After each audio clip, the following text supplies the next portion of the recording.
We all know Wikipedia, right? I bet everyone uses it from time to time as a source of knowledge, but as it turns out, it's not its only purpose. Actually, a few years back, speedrunning Wikipedia was a thing.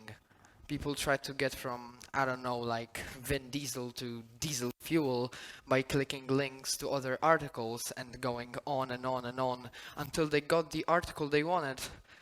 However, the thing I found most interesting about this trend is that if you go to any, and I do mean it, any out of over 6.5 million articles currently present on Wikipedia, and always click the first link again and again and again, you will always end up on the philosophy page. Always. Fascinating, right? But why? What's the meaning of that? What's the point of scrolling through Wikipedia for hours? What's the point of anything? What's the point of existence? You know, I came to similar conclusions some time ago. I have to say, the second half of 2021 and the whole 2022 really gave me a hard time. First of all, I started my education here in Poznań, more than 100 kilometers from my home in Konin, now all on my own in a brand new city. It came with a lot of doubt and stress. I remember thinking how much this whole moving out will change me and my life, and unsurprisingly, it did. Additionally, if my life wasn't stressful enough preparing for the IB next year, I went through not one, but two incredibly painful breakups. And yeah, as you can imagine, it was tough. I felt lost, hopeless, and I began questioning the very point of existence, just like all these old guys here.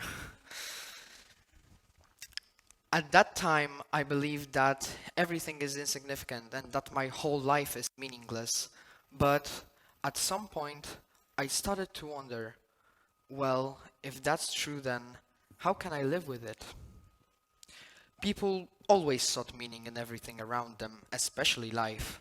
I mean, we have religions which are basically inseparable from human evolution and were created to, among others, give meaning and purpose to life. Some of the dogmas stick with us to this day, but at some point in history, science came, like a knight on a white horse, and gave us true answers to questions such as why the sun shines, because of all the scientific stuff going on inside of it, or why do we live, because of all the goofy processes inside of our bodies. However, the dogmas provided something science never could.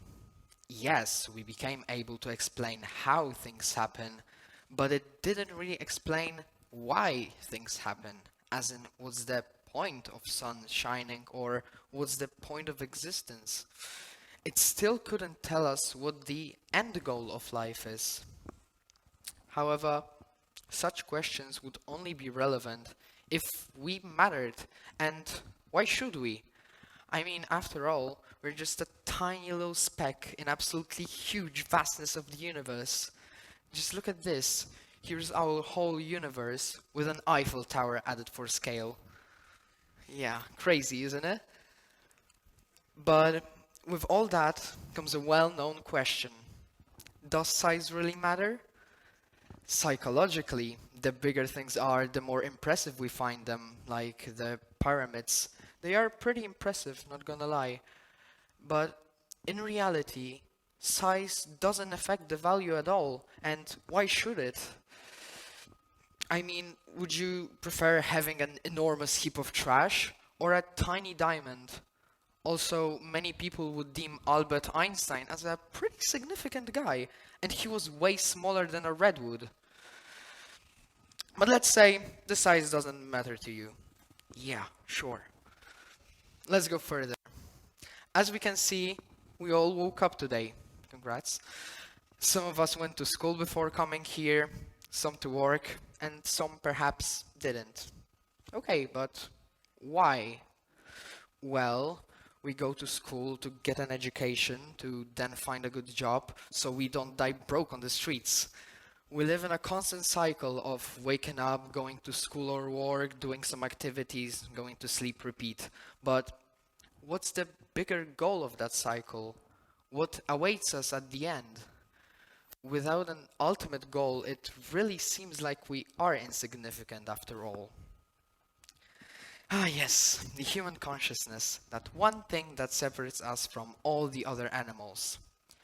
Thomas Nigel famously said that human life is meaningless, but not the life of a mouse. Why? Well, mouse isn't self-conscious and cannot realize that it is only a mouse and cannot become anything more than that. This creates a true feeling of absurdity of our existence. And as Albert Camus defined that absurd is the confrontation between human need and the unreasonable silence of the world.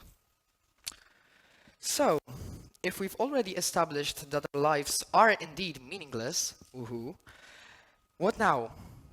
Well, there are quite a few solutions actually.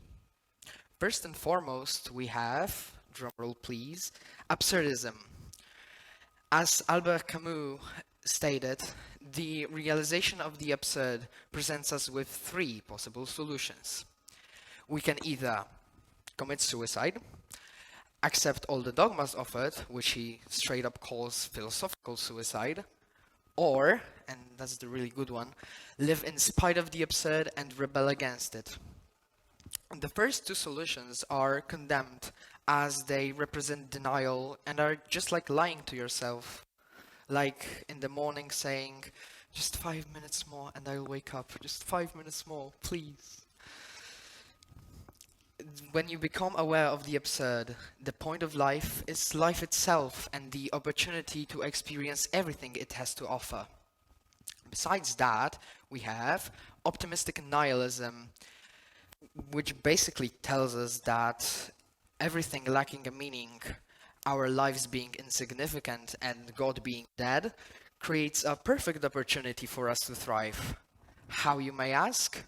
Well, we are now free to choose what matters. Your whole life becomes a white canvas, ready to be filled with your own ideas, beliefs, hobbies, interests, and many, many more. However, what if there is actually some meaning behind all this? That one thing I would love to emphasize is that there is no one good answer. And that's pretty much the whole beauty of philosophy. Yes, it can tell us that this certain way of living is the best because this and that reason, but at the end of the day, you are the one to decide how you want to live your life, and you decide how you perceive the world around you.